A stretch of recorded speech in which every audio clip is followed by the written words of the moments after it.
alimentación complementaria es el inicio de la alimentación, de los alimentos que no tienen nada que ver con la leche, ¿no? El comenzar con una papilla o líquidos, eso es alimentación complementaria. Ahora, dentro de algunas consideraciones generales, la nutrición adecuada durante los primeros años de vida es fundamental para el desarrollo neurológico, ¿no? El desarrollo para que tenga, el niño pueda desarrollar su máximo potencial, ¿no? Una buena nutrición va a asegurarte un desarrollo neurológico y por ende intelectual, ¿no? Y es por eso que es tan importante que la alimentación del primer año, principalmente, y después dentro de los primeros 5 años, es la más importante dentro del desarrollo, ¿no? La nutrición es una ventana crítica, ¿no? Del nacimiento hasta los 12 meses, como les decía, para promover el crecimiento y desarrollo óptimo. Ya se conoce ahora que el déficit de algunos nutrientes o de energía va a participar en la programación metabólica futura del niño, ¿no? Una buena alimentación de pequeños te va a asegurar un metabolismo adecuado del más grande, ¿no?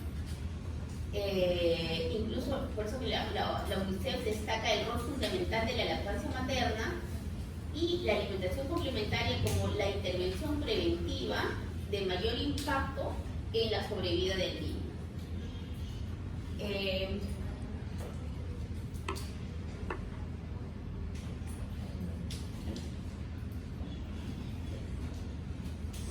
¿Cómo se define alimentación complementaria? Como les decía, es el proceso, ¿no?, que se inicia cuando la lactancia ya no es suficiente para cubrir los requerimientos nutricionales.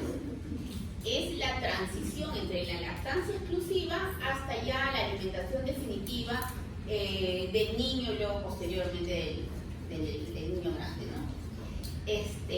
Normalmente va a abarcar un periodo entre los 6 meses y los 24 meses, o sea, en llegar a una alimentación tal cual como tenemos nosotros, ¿no?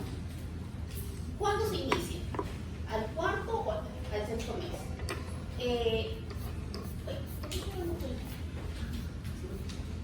Existen numerosos beneficios, ¿no? Ya se conoce el beneficio de la lactancia materna, ¿no? O sea, la lactancia materna no solamente te va a dar la parte nutritiva, también te va a cubrir gran parte de tu requerimiento inmunológico. Y es por eso que la lactancia materna se espera que sea exclusiva hasta el sexto mes. Por eso la OMS y la Academia Americana sugieren iniciar al sexto mes. La lactancia materna, por otro lado, también va a promover un crecimiento óptimo, previene comorbilidades y, como les digo, la parte inmunológica prácticamente la da en un buen porcentaje, ¿no? Pero si consideramos la alimentación tal cual, o sea, ¿qué necesitaríamos para que se inicie una comida? Que tengamos un sistema digestivo que te absorba bien, ¿no? Las enzimas que estén lo suficientemente bien y no sé por qué se adelanta.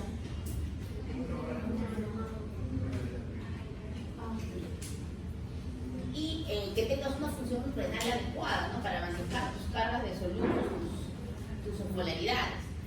Entonces, si nos basamos en eso, a partir del cuarto mes ya el bebé está capacitado para empezar a comer.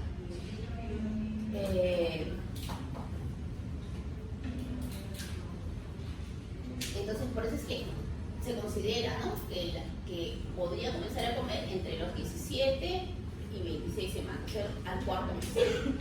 Ahora sí la adelantamos. Las sociedades europeas y norteamericanas también, ellos, por ejemplo, sí aceptan el inicio de la alimentación entre las 17 y 26 semanas, ¿no?, que es la edad ya segura para comenzar a comer, porque si ustedes se dan cuenta, antiguamente muchas abuelitas querían que el bebé comience a comer ya sus agüitas, su granadilla, no sé qué cosas, a partir del segundo o tercer mes, ¿no? Pero lo más adecuado a partir del cuarto mes. ¿Y eso por qué? Porque la maduración renal también ya es casi cercana a la del adulto después de los 3 meses, ¿no? salvo pues que estemos con un lactante o desnutrido o muy pretérmino, ¿no? Es por eso que el niño, a medida que avanza en edad, ya está capacitándose para recibir mayor cantidad de proteínas en la dieta y más cargas de solutos que puede manejar libremente, ¿no? Luego del tercer mes también ya viene un control cefálico bueno, ¿no? Ya puede levantar bien la cabecita, porque la condición también para comer sólido es que estés sentado, para que no te atores y puedas tener una buena deglución, ¿no? Entonces, luego del tercer mes, ya el control cefálico, y entre el cuarto y sexto mes, ya el tronco también se controla mejor y puedes sentar. A partir del quinto mes ya también tus músculos masticatorios mejoran, porque ya aparecen los dientes que también te van a ayudar a triturar alimentos, ¿no? Entre el cuarto y quinto mes también se incrementa la percepción sensorial, ya modificándose, ¿no? en la ubicación espacial de la lengua, los labios, ¿no? Y por otro lado también ya se pierde el reflejo de trusor. El reflejo de trusor es el reflejo por el cual los niños chiquititos, tú les pones algo sólido y por más que quisieran tragar otro, te lo terminan subiendo. Solamente de gluten líquido. Por eso es que los niños chiquitos solamente toman leche, ¿no? Luego, hay una evolución de la deglución instintiva y refleja a una somática ya voluntaria. O sea, ya estoy deglutiendo porque quiero deglutir, no porque llegó el alimento o la leche en mi boca y me la tragué, ¿no? O sea, ya deja de ser algo involuntario para hacer algo totalmente voluntario, ¿no? Y como les decía, en el cuarto y quinto mes ya se extingue el reflejo de extrusión. Y hay también ya más discriminación de texturas, sabores, olores, consistencias de alimentos que ya permiten también que el niño tenga sus preferencias y sus rechazos, ¿no? A determinados alimentos. Y aunque parezca mentira, eso también es una forma de defenderte, ¿no? Porque te gusta lo que te cae bien, ¿no? No te gusta lo que te cae mal también, ¿no? Pasamos al otro. Ahora, el comienzo del periodo de destete y la alimentación complementaria también ya indican que el niño ya presenta un buen grado de tolerancia gastrointestinal y que la capacidad de absorción de nuevos nutrientes ha sido alcanzada. Cuando ellos nacen, si ustedes se dan cuenta, si recuerdan y algunos tienen hermanitos pequeños, los bebitos hacen caca 6 o 8 veces al día, ¿no? ¿Por qué? Porque la absorción del intestino no es mucha. Gran parte de lo que se toma se va en las heces, una parte se absorbe, y es por eso que mama a cada rato también. Y es como si estuvieras con diarrea, ¿no? Por eso es que también tienen gas, se presiona la pancita, se tiran pelitos todo el día, porque es como si estuvieran con diarrea, pero se asume como normal porque es parte del desarrollo, ¿no? Que en el tiempo va a ir madurando. Y ya al tercer mes generalmente la absorción es mejor y ya las caquitas salen 1 o 2 veces al día, ¿no? Por otro lado, hay una cosa que se llama reflujo gastroesofágico, que en general es normal en el primer semestre de vida. Todo es más blandito, incluso toman leche y botan ese chanchito que le llaman el cortadito, pero eso no es normal, pues no es normal que botes nada. ¿Pero por qué se da? Porque el estómago se llena y se abre la puerta, pues una puerta vaivén y se sale un poco de la leche que estás tomando. Pero se asume como también parte de un desarrollo más o menos normal, salvo que sea algo más exagerado, ¿no? Porque hay niños que sí, pues definitivamente no solamente buscan eso, sino que se regresan medio biberote que tomaron, o media toma de la leche materna. Eso sí, ya ahí hablamos de una patología de un reflujo gastroesofágico patológico, ¿no? Pero un reflujo fisiológico, entre comillas, puede aceptarse hasta el sexto mes.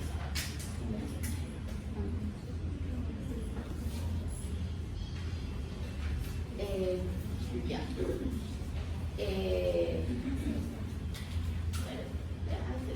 Ahora, entonces, ¿por qué iniciar la alimentación? ¿No? Porque uno le diría, bueno, si la leche materna es tan buena, pues no se la tomas el año, ¿no?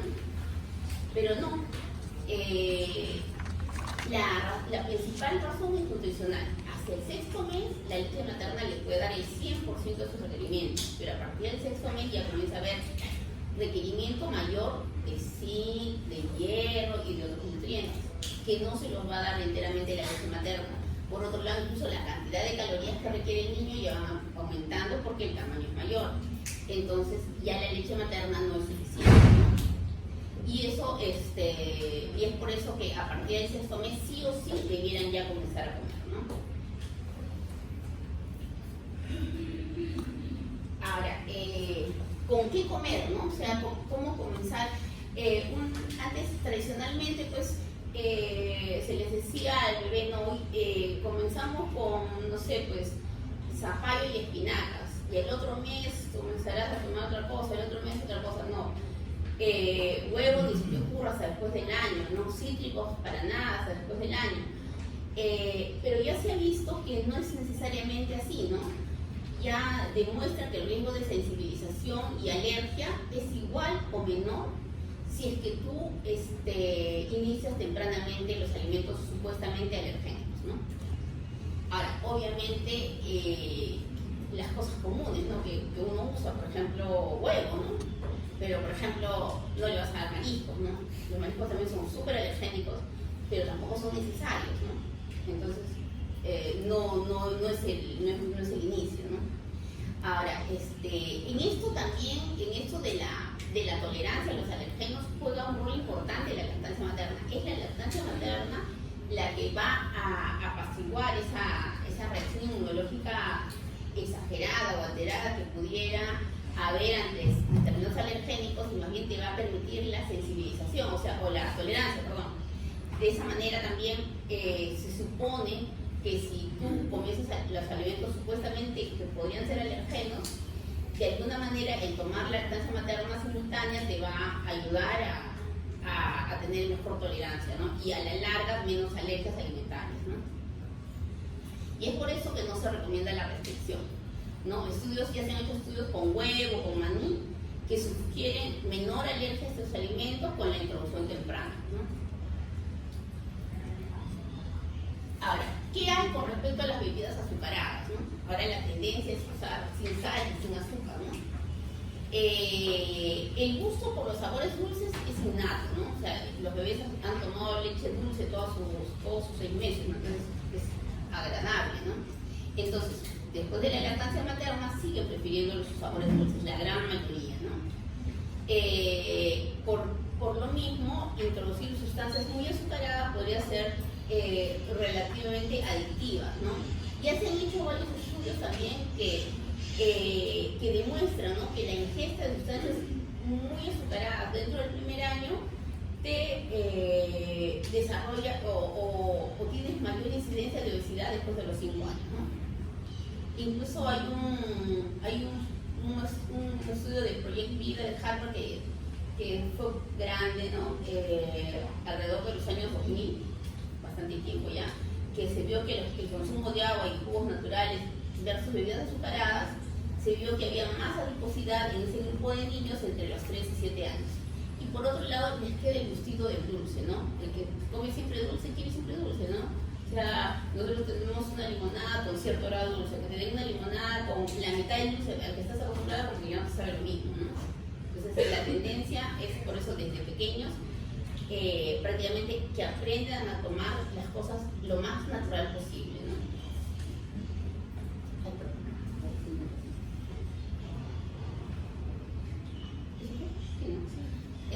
Por eso la OMS sugiere que no debe haber más de 5% de azúcares simples en la dieta del niño entre los 6 y 24 meses. Y mejor si no hay azúcares, ¿no?, hasta los 24 meses. Y definitivamente tampoco no edulcorantes, porque es lo mismo, el sabor es el mismo. Lo único que está variando es la forma, ¿no? La intención no es pocas calorías, sino no dulces, ¿no? Ahora, la modificación de la consistencia de los alimentos también debe ir de acuerdo a la maduración neurológica y al desarrollo general del niño, ¿no? Al inicio de la alimentación, la consistencia que se recomienda es una papilla o un puré suave, un poco espeso, no tan seco, porque generalmente los niños en ese tiempo solamente o no cuentan con dientes o cuentan solamente con los incisivos, ¿no?, los de adelante, primero los de abajo incluso. Entonces la intención es que ya pueden digerir, pero no pueden masticar, ¿no? Pero también, lo cierto también es que tienen las encías que también pueden triturar sin necesidad de los dientes. Entonces la idea es que comiencen con una cosa lisa totalmente, que simplemente la deglutan, y luego progresivamente se les va engrosando la comida, ¿no? Ya pasan de un licuado a un aplastado, de ahí a un picado, hasta regresar, hasta llegar a la comida normal. Eso depende realmente de cada niño. No es que a los 6 meses tal, a los 7 meses tal, no. Eso depende de la aceptación y de la tolerancia de cada niño. Porque más importante es que coman y se alimenten con gusto a que tengan que torturarse para comer de una manera en que nosotros quisiéramos que lo hagan, ¿no? El avance del proceso de alimentación está asociado, como les digo, al desarrollo general, ¿no? O sea, van mejorando su fuerza masticatoria y va engrosando la comida. Es importante que la consistencia de la comida sea lisa, como les digo al iniciar, que no contengan grumos, porque también, como recién están perdiendo ese reflejo del grosor, al tener cosas sólidas, a veces puede terminar rechazando el alimento en lugar de aceptarlo, ¿no? Por mecanismo reflejo, no es porque nacionalmente, voluntariamente quieran hacer eso, ¿no? Ahora, a medida que avance la edad, como les digo, evolucionan los incisivos superiores, entonces mejora la habilidad masticatoria y la lengua también ya tiene más fuerza, tiene capacidad de moverse en direcciones diferentes como él quiera, voluntariamente, y eso también va a ayudar a que la alimentación sea mejor, ¿no?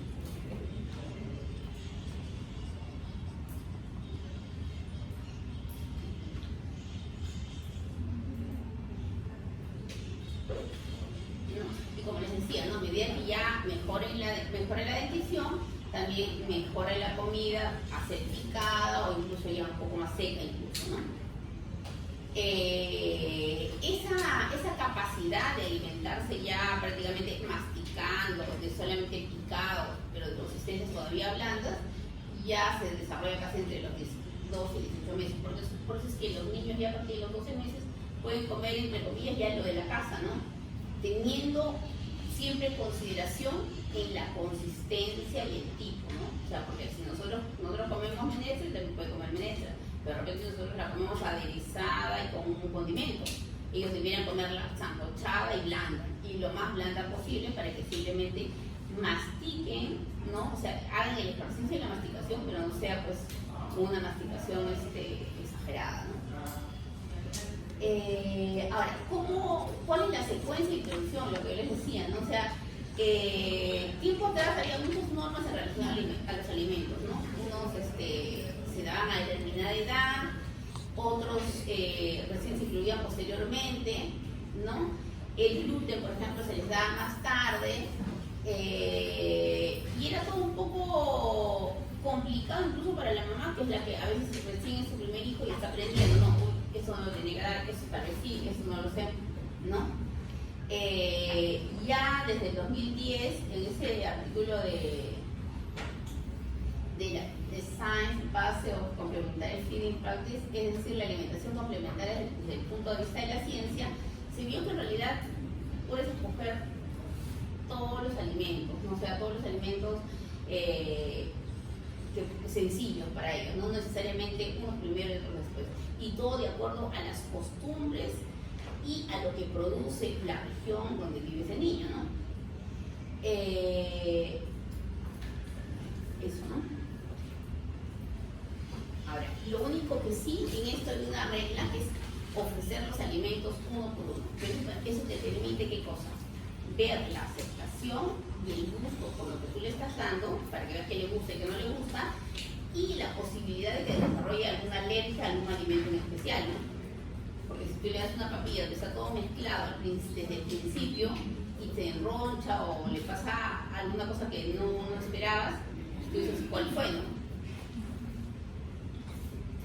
A partir de los 6 meses en general, pueden comer todo tipo de verduras y hortalizas, o sea, alberjas, papas, zanahoria, en fin, ¿no?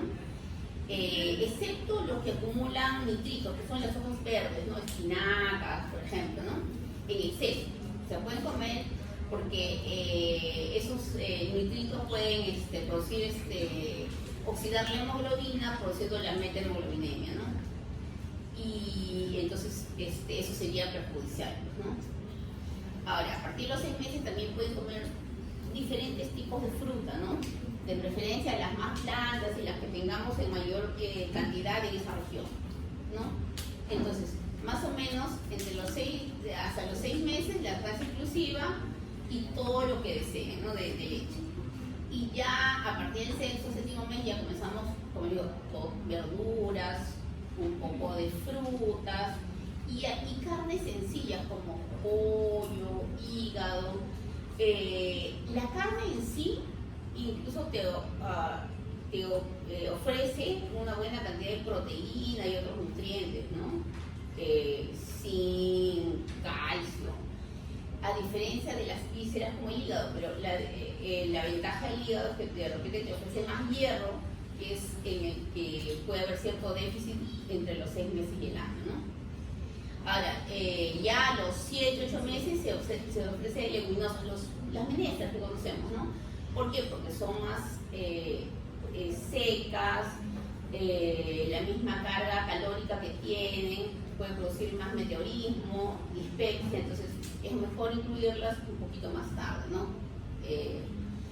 Y los lácteos en general, ya después de los 8 meses, me refiero a lácteos diferentes al de la leche materna, ¿no? Más que todo porque la proteína de la leche de vaca pues tiene mayor peso molecular que de la leche materna, no se absorbe, no se utiliza bien, ¿no? Y produce un poco de anemia a la larga, ¿no? Pero pueden comer de repente pequeñas cantidades en puré o en alguna cosa que haya hecho la familia y quiera probar el bebé, ¿no? Ya después de los 12 meses tratar de incluirlos, como les decía, ya en la comida familiar, pero teniendo en cuenta las consistencias y la forma de preparación. Ahora, ¿qué cantidad? De acuerdo a su capacidad gástrica.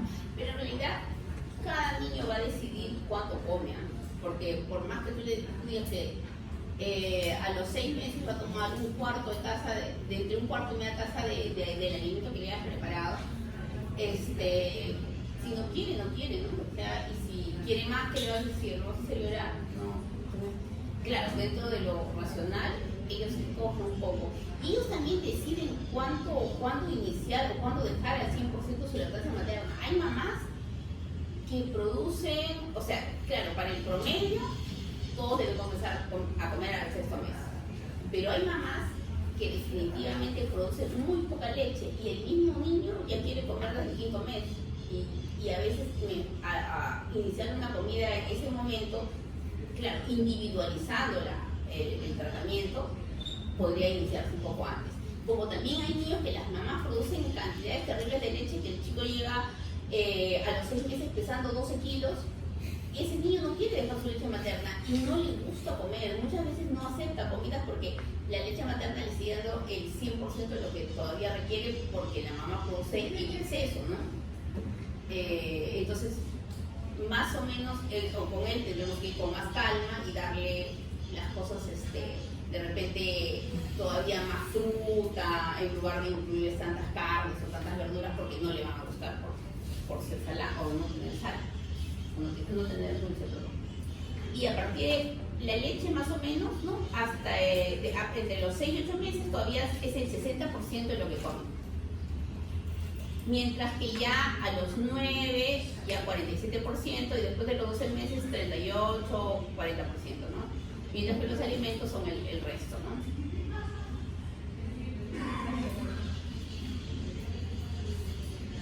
Ahora, más o menos esa es la cantidad de calorías y proteínas que requieren por edad, ¿no?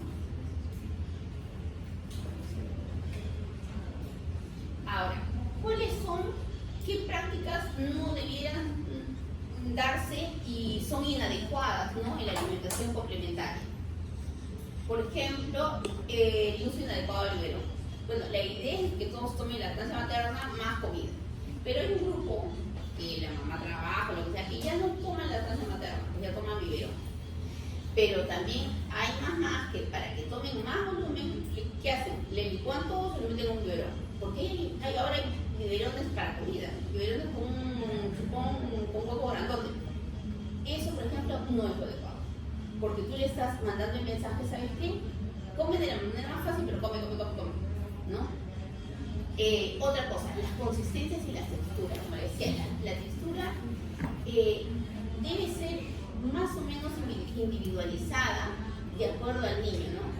El niño más prematuro, que es por ejemplo más laxo, más hipofónico, que tiene más problemas para masticar y deglutir, ese de repente no va a aceptar comidas picadas o muy gruesas hasta después de los 8 o 9 meses. Entonces, si es así, tenerle paciencia.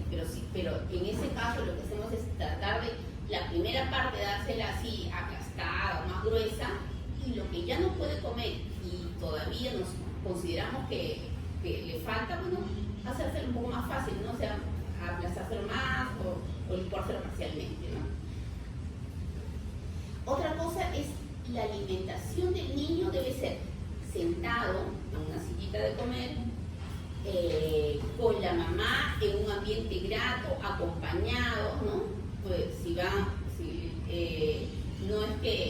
no es que, por ejemplo, va a ser un robot al que le ponemos la televisión porque como no quiere comer, entonces para que mientras se distrae nosotros le metemos la cuchara a la boca.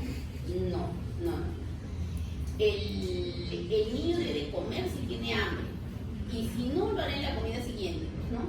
Pero no podemos convertirlo en un comedor pasivo, porque eso a la larga va a implicar obesidad. Por otro lado, la comida no puede ser un entretenimiento, ¿no? No se le da a un niño un pan o una galleta cuando está aburrido o cuando llora, ¿no? Porque eso es un mensaje, ¿no? Mis necesidades afectivas las calmo con comida. Y entonces, a la larga también, pues, va a ser, a la larga le estamos mandando un mensaje, ¿no? Ansiedad igual comida igual obesidad. Por otro lado, no se debe pelear con el niño para que coma un poco más, porque en lugar de ser un momento agradable de comer, porque el comer también es un placer, ¿no? No sé, pero si comes algo rico, tienes el olor de lo que comiste, lo que recordaste que fue agradable y lo quieres comer, ¿no? Pero si estás oliendo algo que no te gusta, también dices, oye, por ahí no me acerco, ¿no? Lo mismo, ¿no? La comida siempre debe ser un momento agradable, entonces no te puedes pelear con él para que coma una cuchara más o una cuchara menos, ¿no? Y tampoco vamos a ponernos a jugar con él para que coma, ¿no? Por eso, entonces, ¿qué cosas se sugiere al momento de comer? El niño debe decidir cuánto come y los papás indican la hora y cómo lo come, ¿no? Y si hay algún alimento que no le gusta al niño, el está ofreciendo la comida también debe de comerlo para que vea que es una cosa que sí se come y que es agradable, ¿no? Y siempre, como les decía, comer acompañado, ¿no? Siempre poner los alimentos por lo menos 8 o 15 veces para que toleren o sientan aceptación hacia ello, ¿no?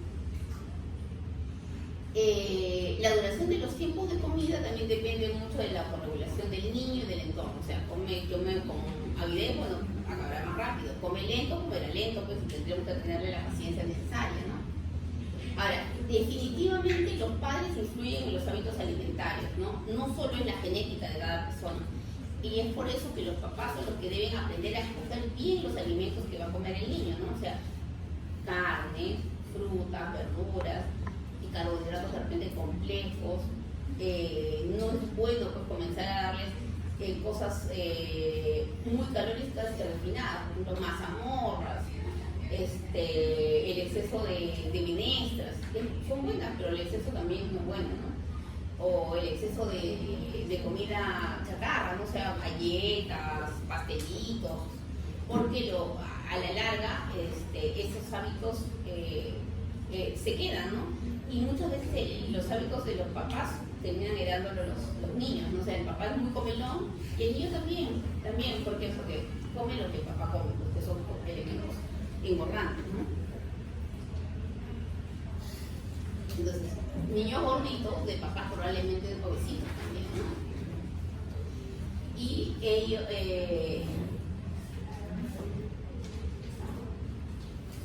y el otro es el baby led weaning. es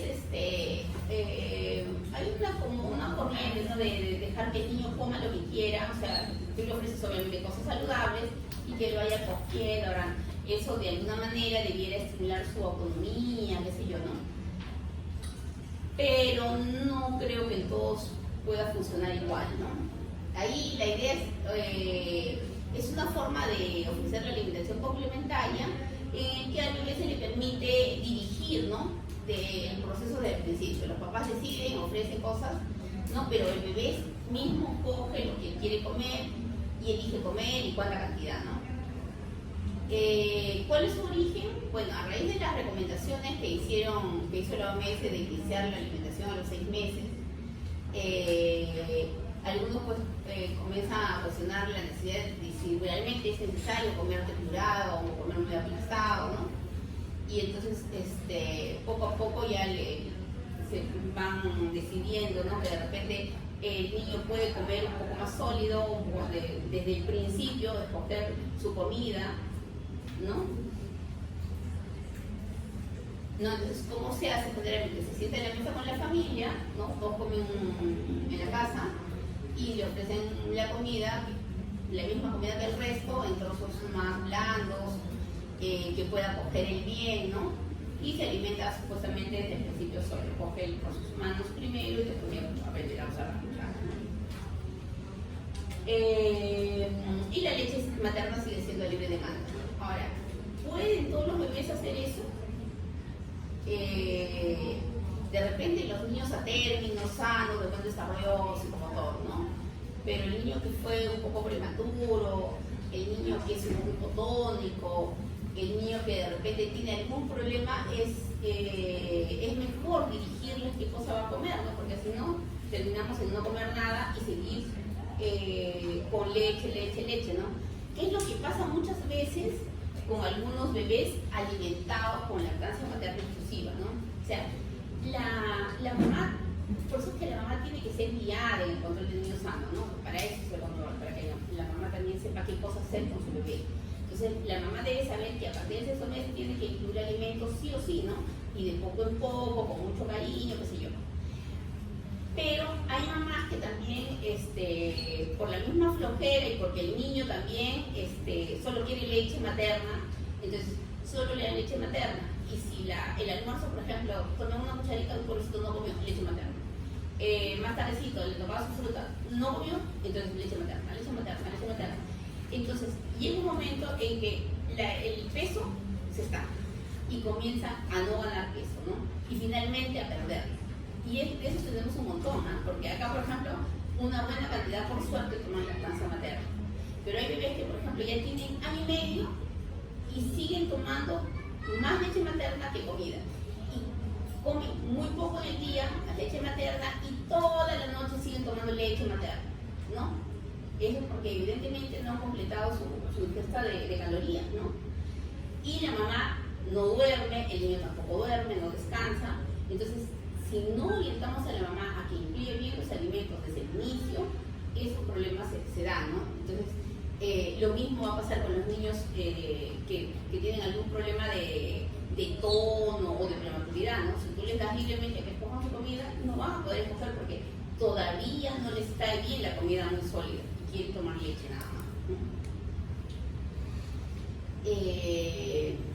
¿no? Y después pues hay, ahora, ¿cómo le ofrecen la comida? Generalmente, como les decía, ¿no? O sea, en barritas o en trocitos blandos y pequeños que puedan coger ellos mismos y que sean seguros también, ¿no? Porque si no se pueden atorar también.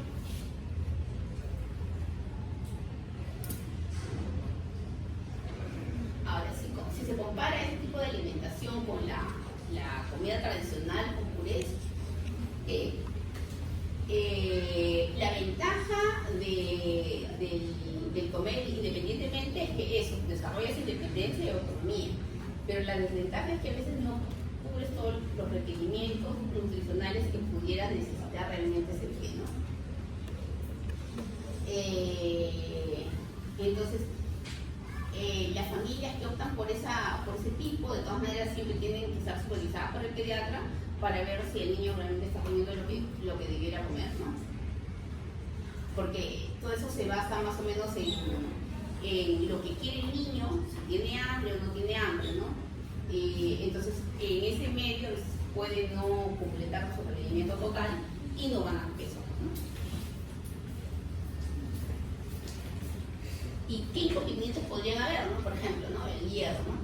Es una preocupación la ingesta de hierro. Hay trabajos que encuentran diferencia entre la ingesta de hierro, de la comida que ellos comen directamente y de la que el papá les da.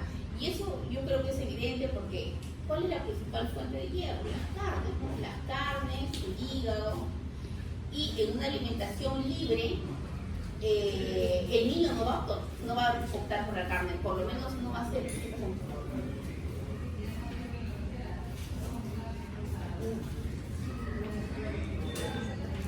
El niño no va a optar necesariamente por la carne, porque por lo mismo que la consistencia es un poco más dura, él va a preferir un alimento blando. Entonces, por eso es que la carne de inicio, ¿cómo va a ser? Licuada, ¿no? Licuada, picadita chiquititísima, y escoger obviamente las carnes que mejor pueden comer, ¿no? O sea, las más blandas. ¿Cuáles son las más blandas? Pescado. Pues a partir de ese tipo, los niños pequeños deben comer pescado siquiera 2 o 3 veces por semana, para que tengas una buena ingesta de carnes, porque si no, no comen, pues, porque el pollo es puro, la carne es pura, ¿no? Solamente, y solo de hígado no es suficiente. Ahora, otro problema es los atragantamientos, ¿no? Porque a veces la comida muy sólida o de otra forma podría tener cierto riesgo. Por eso para ese tipo de alimentación debe estar con mayor supervisión y junto a los papás, ¿no? Para que, y al niño, pues, y en verdad el niño, cuando el niño come, por más que ya tenga 1 año y ya sabes que con la cuchara va a comer solito, tú tienes que estar con él y supervisarlo, porque si se atraganta, es terrible. Hasta con las cosas licuadas se puede atragantar. Nosotros tuvimos un bebé grandote, ¿no? Ella pues 11 meses, 1 año, que la mamá le ha dado un licuado, pero era carne de res, ¿no? Licuada, pero estaba con verduras aplastadas, era una papilla. Según ella era una papilla. La cuestión que ella pues no fue a hacer algo en la cocina, no se demoró mucho, cuando regresa el bebé estaba morado, y entonces, ¿qué pasó? Que a la hora que ha licuado la carne, un trozo de la carne no se había licuado bien y se atragantó con la carne. Y lo más terrible es que la señora pues corrió obviamente a su pediatra, ¿no? Y su pediatra evidentemente notó que el chiquito estaba atragantado. Y viene el pediatra con la mamá y a la clínica, ¿no? Y lo más terrible que a esa hora no había quien pudiera hacer la liposcopía para extraer el cuerpo extraño. Entonces llamar por teléfono a todos lados donde pudieran aceptar. Y tuvimos que intubarlo y como estaba en la tráquea y ya no podía pasar el aire, tuvimos que intubarlo y terminó metiéndose el cuerpo extraño en uno de los bronquios, pero el otro quedó libre y pudo pasar, por lo menos podía respirar, ¿no? Felizmente al otro día, bueno, nos enteramos que ya le habían extraído con buena suerte el cuerpo extraño y que todo estaba bien, ¿no? Una cosita.